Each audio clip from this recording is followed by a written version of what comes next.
Halo semuanya, di video kali ini aku bakal ngomongin tentang 7 settingan yang bermanfaat dan penting buat diganti terutama kalau kalian baru aja ganti ke iPhone.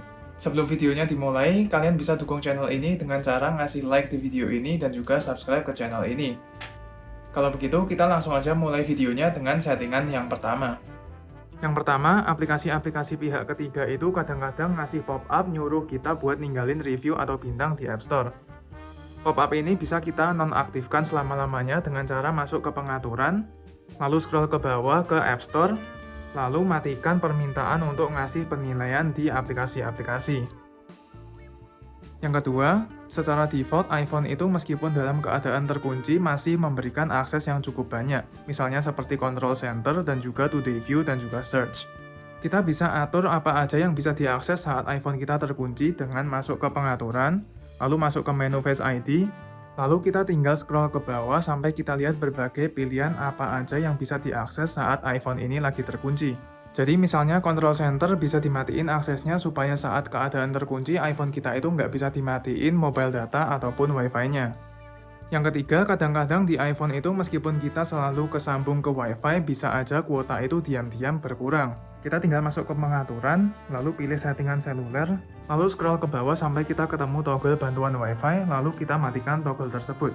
Kalau bantuan Wi-Fi ini nyala dan kita lagi pakai Wi-Fi yang lagi lemot, maka kuota kita bisa jadi korban. Yang keempat, di iPhone-iPhone yang ada Face ID-nya, ada fitur di mana kalau kita itu lagi ngeliatin layarnya nggak bakalan redup sendiri ataupun mati sendiri meskipun nggak kita apa-apain.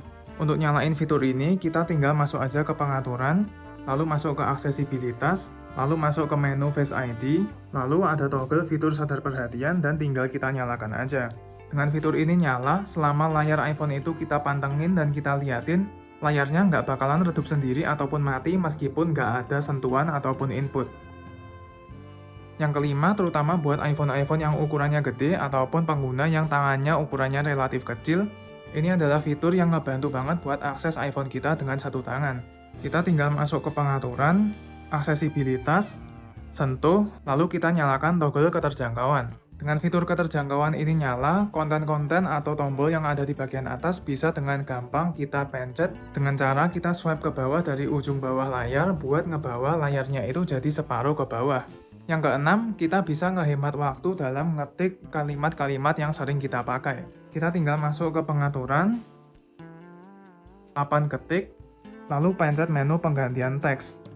Di frasa, kita tinggal masukin aja kalimat yang sering kita pakai, kayak misalnya bentar lagi berangkat, lalu di pintasan kita tuliskan apa shortcut yang mau kita ketikkan buat frasa atau kalimat itu tadi. Jadi kalau kita misalnya nulis OTW, sebenarnya artinya itu bentar lagi berangkat, bisa langsung kita lakuin dengan gampang di sini. Yang ketujuh dan terakhir, di iPhone itu notifikasi yang masuk bakal ditampilkan informasi-informasinya meskipun iPhone ini dalam keadaan terkunci.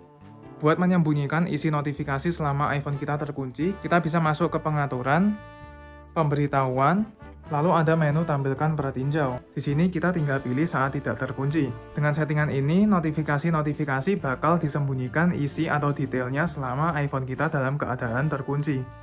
Jadi itu adalah 7 settingan yang menurut aku penting buat diganti di iPhone kalian. Makasih banyak udah nontonin video ini sampai akhir dan sampai ketemu lagi di video lainnya.